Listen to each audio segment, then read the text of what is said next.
Hello and welcome in your economics class. Today we will study about the budget line. तो आज हम budget line के बारे में पढ़ेंगे। What is the budget line? Budget line is a graphical representation of different combination of two goods which gives you same satisfaction at each level with the limited income। इसका मतलब क्या है कि budget line है क्या? जैसे हमने indifference curve के बारे में किया था वैसे ही यहाँ पे बजट लाइन के बारे में करेंगे। सिमिलर है, डेफिनेशन इनकी सिमिलर है। तो बजट लाइन क्या है? Graphical representation of combination of two goods. जो टू गुड्स होती है जिन्हें हम खरीदना चाहते हैं उनके जो कॉम्बिनेशन बनते हैं उन्हें ग्राफ के रूप में यहाँ पे रिप्रेजेंट करता है, तो उसे हम क्या बोलते हैं? यहाँ पे बजट लाइन बोलते हैं। विद हिज लिमिटेड इनकम, जो वहाँ पे कंज्यूमर है, कंज्यूमर की इनकम क्या होगी? वहाँ पे लिमिटेड होती है। Now so we can say here income, जो इनकम होगी वो किसके बराबर होगी? Price of goods X multiply by quantity of goods X की। एक जो गुड्स एक्स की कितने प्राइस आपकी प्राइस क्या है और क्वांटिटी कितनी है, plus price of goods Y multiply by quantity of goods Y. तो इसे हम क्या बोलेंगे? यहाँ पे ये हमारे पास इनकम हो गया in case of budget line. Budget line के केस में इस तरह से हमारे पास यहाँ पे इनकम आएगी। अब यहाँ पे एक एग्जांपल ले लेते हैं। ओके, एक एग्जांपल लेते हैं जिससे हमारा क्लैरिफाई हो जाएगा कि बजट लाइन होता क्या है। मान लीजिए एक आदमी है, एक कंज्यूमर है, उसकी जो टोटल इनकम है, total income of consumer, total income of consumer is equal to ₹100। उसकी टोटल इनकम कितनी है? 100 है, और 100 रुपीज से वह टू गुड्स वहां पे परचेज करना चाहता है। फर्स्ट वन इज, अब 100 रुपीज है और 100 रुपीज में वो कितनी गुड्स परचेज करना चाहता है? टू गुड्स, क्योंकि बजट लाइन में हम सिर्फ टू ही गुड्स के बारे में बात करेंगे। तो यहाँ पे जो आपके पास कॉस्ट है, cost of goods X, that is ₹10 and cost of goods Y, और वी कैन से कॉस्ट की जगह हम यहाँ पे क्या बोल सकते हैं? प्राइस भी बोल सकते हैं। प्राइस और कॉस्ट, ठीक है। तो वो कितना है वहां पे? मान लीजिए वो कितना है? ₹5 है। ओके, तो इस कॉम्बिनेशन को, अगर इस कॉम्बिनेशन को हम एक शेड्यूल के रूप में यहाँ पे रिप्रेजेंट करेंगे, उसके बाद शेड्यूल से हम वहाँ पे क्या करेंगे? ग्राफ को रिप्रेजेंट करेंगे, तो हमारे पास बजट लाइन का टॉपिक यहाँ पे कंप्लीट हो जाएगा। नाउ फर्स्ट वन इज, अब ध्यान से देखना है, आपके पास कॉम्बिनेशन यहाँ पे होगा। हम शेड्यूल यहाँ पे बना रहे हैं। शेड्यूल किसका शेड्यूल है? ये यहाँ पे शेड्यूल ऑफ बजट लाइन। तो यहाँ पे आपके पास कॉम्बिनेशन आ जाएंगे।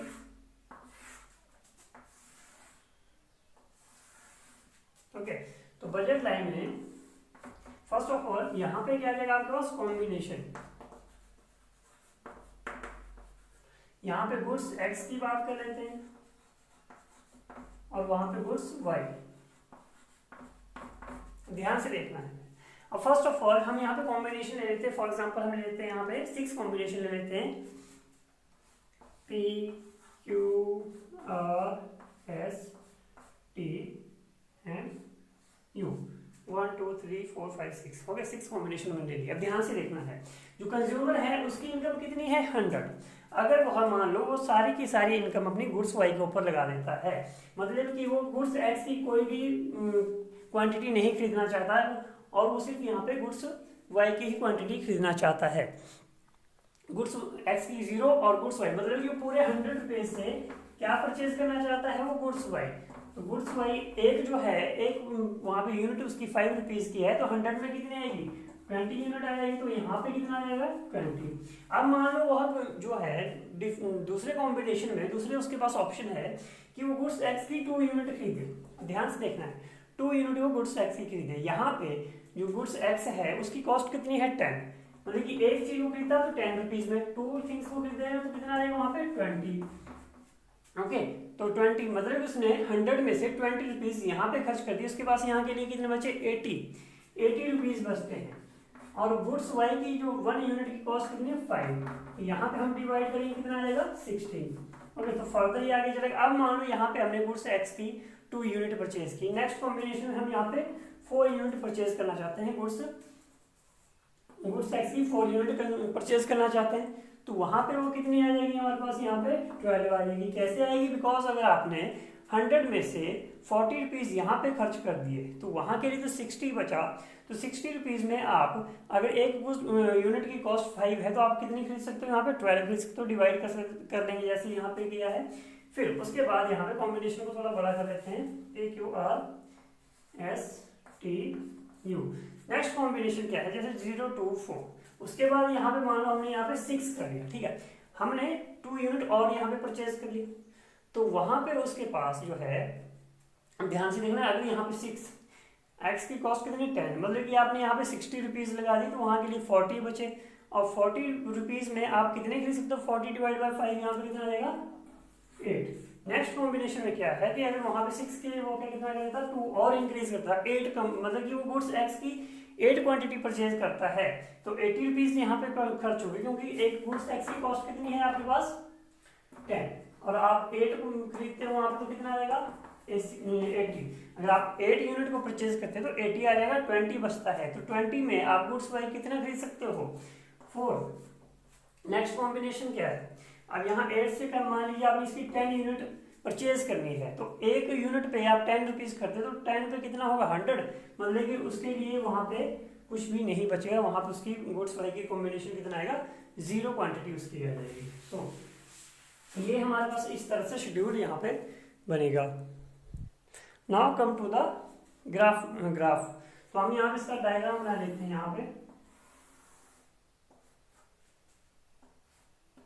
ये आपका 0 एक्सिस आएगा, ये एक्स एक्सिस, और ये वाई एक्सिस आएगा। अब जो एक्स एक्सिस होगा वहां पे हम गुड्स एक्स के बारे में रिप्रेजेंट करेंगे, तो यहाँ पे हम लिख सकते हैं गुड्स एक्स। गुड्स एक्स का कॉम्बिनेशन यहाँ पे रिप्रेजेंट करेंगे, उधर आप करेंगे गुड्स वाई का, गुड्स वाई। ओके, ध्यान से देखना है, यहाँ पे आपके पास जो है गुड्स एक्स यहाँ पे है, जो भी गुड्स एक्स का कॉम्बिनेशन दिया है उसे हम यहाँ पे रिप्रेजेंट करेंगे, गुड्स वाई के कॉम्बिनेशन को वहाँ पे ऊपर जो रिप्रेजेंट करें। तो यहाँ पे स्टार्ट करते हैं 2 से लेकर 10 तक। 0 के बाद यहाँ पे आएगा 2 4 6 8 10, तो 2 4 6 8 10। और वाई एक्सिस में यहाँ पे आपके पास हाईएस्ट कितना 20 है, अब 2 से जितना आपने यहाँ पे 4 लिया है उतने यहाँ पे 4 लिए, 4 8 12 16, थोड़ा ऊपर जाएगा ये, और यहाँ पे कर देते हैं 20, वाई आपका ऊपर आ जाएगा। ओके, तो 4 8 12 16 और 20, या फिर आप यहाँ पे करेंगे 2 4, फिर 6 आ जाएगा, फिर 10 आ जाएगा, फिर यहाँ पे 14 आ जाएगा, यहाँ पे 18 आ जाएगा। तो 2 4 6 8 10 12 14 16 18 और 20, इस तरह से हम करेंगे ना। अब ध्यान से करना है, इसे रिप्रेजेंट कैसे करेंगे, बहुत इजी है। अगर आपके पास पी कॉम्बिनेशन देखना है, सबसे पहले आपके पास अगर गुड्स एक्स की आप 0 यूनिट परचेज करते हो, मतलब कि आप गुड्स एक्स की कितनी यूनिट परचेज करते हो 0 यूनिट परचेज करते हो, यहाँ पे है 0, तो उस समय आप गुड्स वाई की कितनी परचेज कर सकते हैं 20, तो 0 के ऊपर 20 आएगा आपके पास यहाँ। ओके, तो 0 के ऊपर आ गया 20 उधर। नाउ दूसरा कॉम्बिनेशन आपके पास क्या है कि अगर आप गुड्स एक्स की 2 यूनिट परचेज करते हैं, मतलब गुड्स एक्स की 2 यूनिट परचेज की, तो आप गुड्स वाई की कितनी वहां पे कर सकते हैं 60, तो 2 के ऊपर बिल्कुल ऊपर यहाँ पे जैसे यहाँ जैसा रहेगा ये 60।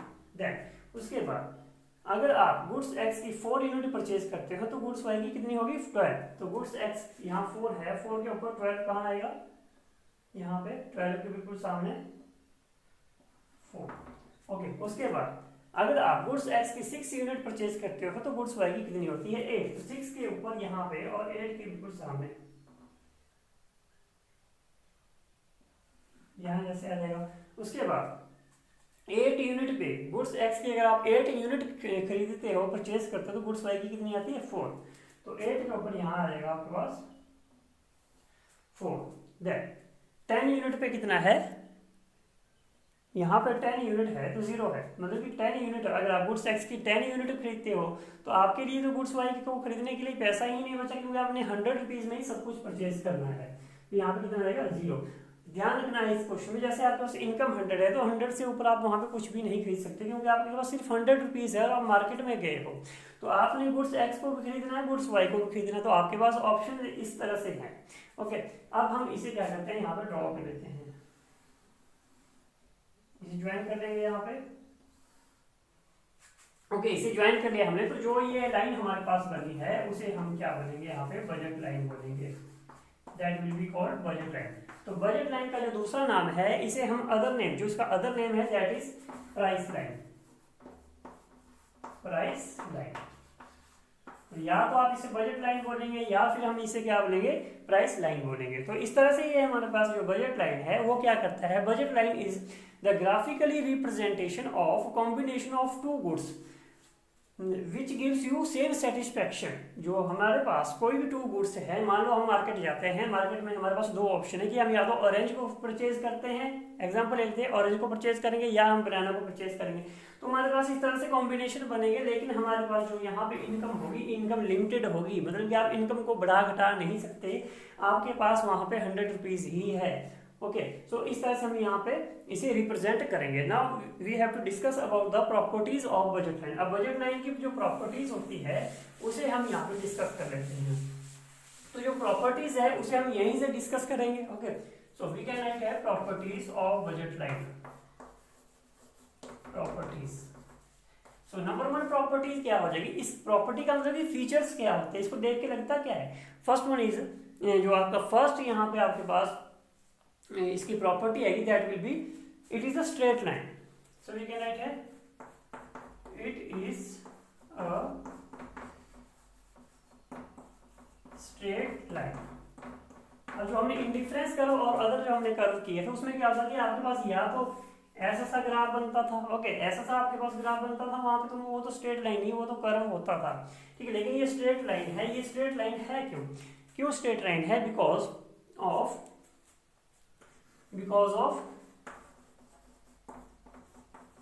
Equal MRS। MRS का मतलब कि मार्जिनल रेट ऑफ सैक्रिफाइसिंग, क्योंकि यहाँ सैक्रिफाइसिंग का रेट क्या है आपके पास, वहां पे क्या है, इक्वल है। इक्वल का मतलब क्या है कि जैसे हमने यहाँ पे कॉम्बिनेशन आपको बताया था, जैसे यहाँ पे फिर से ड्रॉ कर लेते हैं, यहाँ पे हमारे पास था गुड्स एक्स, यहाँ पे गुड्स वाई, ठीक है। तो जैसे हमारे पास यहाँ पे 0 था, फिर 0 के बाद हमने यहाँ पे लिखा था 2 4 6 8 10, और यहाँ पे हमारे पास था 20 16 12 8 4 और 0, ये हमारे पास था। तो मार्जिनल रेट ऑफ सैक्रिफाइसिंग क्या है कि जो यहाँ पे रेट है वो इक्वल है, ओके, इनके बीच में रेशो एक जैसी है। जैसे यहाँ पे आपने 0 से 2 पे आने के लिए कितना आपके पास है 2, ओके, मतलब कि आपने कितनी यूनिट बढ़ाई x की, यहाँ पे 2, और वहाँ पे बदले में आपने सेक्रीफाइस कितना किया, y की कितनी यूनिट को आप वहाँ पे कम कर रहे हो 4, ओके। तो सिमिलरली नेक्स्ट में भी यहाँ पे कितना होता है 2 यूनिट आपकी वहाँ पे बढ़ती है, और यहाँ पे कितनी कम होती है, तो रेशो आ गई यहाँ पे 2, यहाँ पे भी कितनी कम हो रही है 4। तो ये रेट आपके पास इक्वल है, इसलिए वो क्या हो रहा है यहाँ पे स्ट्रेट लाइन है। Now come two point number 2। Point number 2 क्या है, इट इज डाउनवर्ड स्लोपिंग।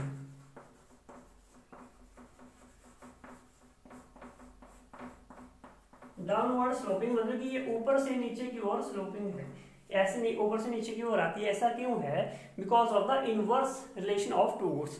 जो दो गुड्स आप यहाँ पे ले रहे हो उनके बीच में रिलेशन इनवर्स है। इनवर्स का मतलब उल्टा रिलेशन है। अगर आप गुड्स एक्स की क्वांटिटी को इंक्रीज करना चाहते हो तो आपको गुड्स वाई की क्वांटिटी को वहाँ पे डिक्रीज करना पड़ेगा। तो ये हमारे पास उसे हम इनवर्स रिलेशन बोलते हैं। Now come to the next point. Next point क्या है, next topic is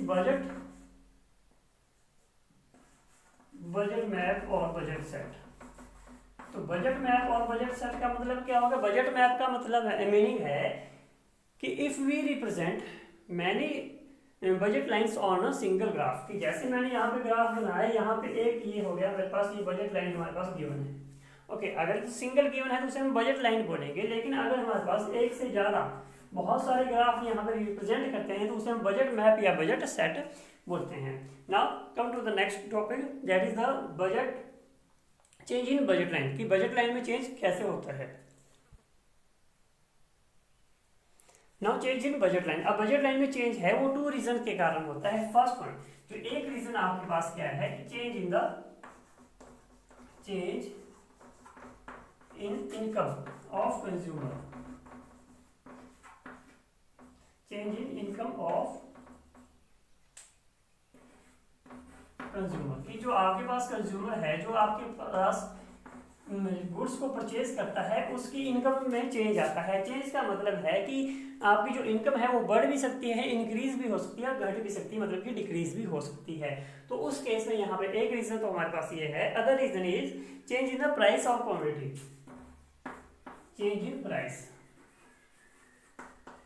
change in price of commodity, price of goods लिख लेते हैं यहाँ पे। Okay, so first of all हम यहाँ पे इसे डिस्कस करते हैं। अब change in income of consumer का मतलब क्या है कि जैसे हमने एग्जांपल लिया था कि हम मार्केट जाते हैं, हमारे पास ओनली 100 रुपीज है।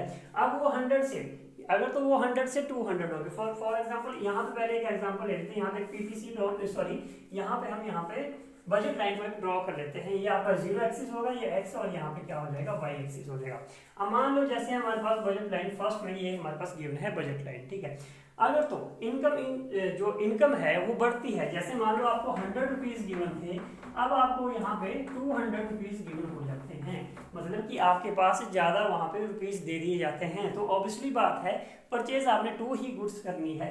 तो अगर आपको यहाँ पे इनकम बढ़ दी जाती है, इनकम आपकी बढ़ा दी जाती है, तो वहाँ पे जो आपकी जो क्वांटिटी है, आप ज़्यादा चीज़ों को वहाँ पे परचेज करेंगे। जैसे 100 रुपीज़ में हम कम चीज़ों को परचेज करते थे। जैसे हम मार्केट जाते हैं, हमारे पास मान लो 100 रुपीज़ दिए हैं और हमें बोला जाता है कि आप वहाँ से ऑरेंज और बनाना लाए, तो हमें वहाँ पे ऑब्वियसली सी बात है कि 100 ही रुपये है, तो 100 रुपये में तो कम ही आएगा, 200 रुपये में ज़्यादा आएगा। मतलब कि आप गुड्स एक्स की भी वहाँ पे क्या करेंगे, ज़्यादा परचेज करेंगे, और गुड्स वाई को भी परचेज ज़्यादा करेंगे। तो इस केस में क्या होता है, इस केस में आपके पास जो है जो बजट लाइन है वो राइट हैंड साइड शिफ्ट होती है। कब, जब आपकी इनकम को हम बढ़ा देते हैं, इंक्रीज कर देते हैं। ओके, दूसरा यहाँ पे लेते हैं। अब चेंज बोला तो चेंज का मतलब इंक्रीज भी हो सकता है, डिक्रीज भी। अगर तो बड़ी तो वहां पे राइट हैंड साइड वो शिफ्ट होगा। अगर आपके पास कंज्यूमर की इनकम है वो घट जाती है, मान लो आपको ₹50 दे दिए जाते हैं, अब 50 रुपीज में तो गुड्स एक्स की भी क्या हो जाती है, आप गुड्स एक्स की जो यूनिट है वो भी कम परचेज कर सकते हैं, और गुड्स वाई के भी कम ही परचेज करेंगे। तो इस केस में अगर आपके पास income of consumer decreases, then our budget line will be shifted to left hand side, तो लेफ्ट हैंड साइड की ओर ये शिफ्ट करेगी। So come to the second point, change in the price of goods. अब change in price of goods आपको यहाँ पे बोला है, तो चेंज का मतलब है चेंज होगा किसमें, प्राइस ऑफ गुड्स में। अब इसमें भी तीन कंडीशन है। नंबर 1 इज बोथ गुड्स, कि अगर आपके पास जो प्राइस है वो दोनों गुड्स का चेंज होता है। अगर दोनों गुड्स का प्राइस चेंज होता है, मतलब कि अगर तो दोनों का यहाँ पे जैसे हमने पीपीसी ड्रॉ कर लिया, ये हमारे पास पीपीसी गिवन है।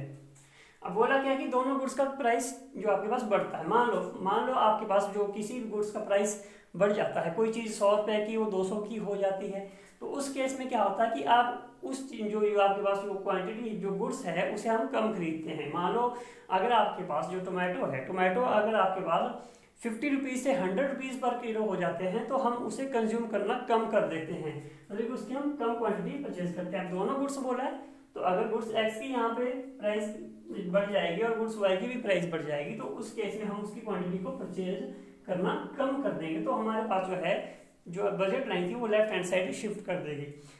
इन अपोजिट सिचुएशन, अगर अपोजिट सिचुएशन आपके पास आ जाए, मान लो आपके पास दोनों की जो गुड्स एक्स है उसकी क्या हो जाए, आपके पास गुड्स एक्स की प्राइस कम हो जाए और गुड्स वाई की भी प्राइस कम हो जाए, तो हमारे पास वहाँ पे उसकी क्या हो जाता है, उसका डिमांड बढ़ जाती है और हम उसे ज़्यादा परचेज करते हैं। तो ये हो गया बोथ गुड्स के केस में। नाउ एक तो हो गया बोथ गुड्स, दूसरी कंडीशन क्या है कि only in change in only goods x. अगर आपके पास सिर्फ गुड्स एक्स की ही वहां पे प्राइस जो है कम या ज्यादा होती है, अगर आपका गुड्स एक्स का प्राइस ही कम ज्यादा होता है, तो आप उसमें उस केस में क्या करेंगे। अब जैसे ही हमारे पास यहाँ पे ये 0 है, वो ये एक्स एक्सिस है, ये वाई एक्सिस है, ये हमारे पास यहाँ पे बजट लाइन गिवन है। अब बोला क्या है कि आपके पास सिर्फ goods x, only goods X की यहाँ पे प्राइस बढ़ेगी। अगर गुड्स एक्स की प्राइस बढ़ती है तो उसकी क्या हो जाएगी, डिमांड कम हो जाएगी, मतलब हम उसे कम खरीदेंगे। तो इस केस में हमारा जो कर रहा है वो इस तरह से बनेगा, ये शिफ्ट हो जाएगा लेफ्ट हैंड साइड। अगर गुड्स एक्स की यहाँ पे प्राइस बढ़ जाती है, कम हो जाती है, तो हम उसे ज़्यादा खरीद लेंगे। तो ये हमारे पास क्या हो जाएगा, उसका कंजप्शन हम बढ़ा देंगे, तो वो राइट हैंड साइड में मूव करेगा। अब दूसरे केस में क्या है, अगर आपके पास ओनली गुड्स वाई यहाँ पे आ जाएगा ओनली गुड्स वाई। अगर गुड्स वाई की आपके पास प्राइस जो है सिर्फ गुड्स वाई का ही चेंज होता है, तो जैसे हमारे पास यहाँ पे हमारे पास कर्व जो बना था, जैसे मान लो कि हमारे पास ये हमारे पास कर्व है, कर्व कौन सा है, ये budget line, sorry budget line हमारे पास है। अब ओनली गुड्स वाई की यहाँ पे क्वांटिटी जो प्राइस बढ़ेगा या घटेगा, अगर गुड्स वाई का प्राइस बढ़ता है मतलब गुड्स वाई महंगी हो जाती है, तो हम वहां पे उसकी कंजप्शन को क्या कर देते हैं, उसकी कंजप्शन को कम कर देते हैं, मतलब उसको हम कम खरीदते हैं। तो इस केस में हमारे पास जो है ये नीचे की ओर बजट लाइन यहाँ पे शिफ्ट कर जाएगी, ठीक है, मूव करेगी, रोटेट करेगी। और if price of goods Y decrease, अगर गुड्स वाई का जो प्राइस है वो कम हो जाता है, मतलब कोई चीज़ आपके लिए सस्ती होगी तो हम उस चीज़ को ज़्यादा खरीदते हैं, तो उस केस में वो ऊपर की ओर वहाँ पे मूव करेगा। सो ये हमारे पास बजट लाइन के बारे में जितना भी यहाँ पे जो टॉपिक से कंसर्न जितना था वो हमने यहाँ पे सब कर लिया है। तो इसे इस वीडियो को आपने ध्यान से देखना है, और वीडियो देखते हुए अगर आपके पास वीडियो के नीचे ऐसा कुछ लिखा आ रहा है, तो आप अगर ये रेड कलर में है तो इसे जरूर आपने सब्सक्राइब करना है, ताकि आपके पास सारे यहाँ पे जितने भी हम वीडियो इकोनॉमिक्स के बनाएंगे वो आपके सामने आ जाए। तो ध्यान से करना है, ये बहुत ईजी टॉपिक है और इम्पोर्टेंट टॉपिक है। Thank you.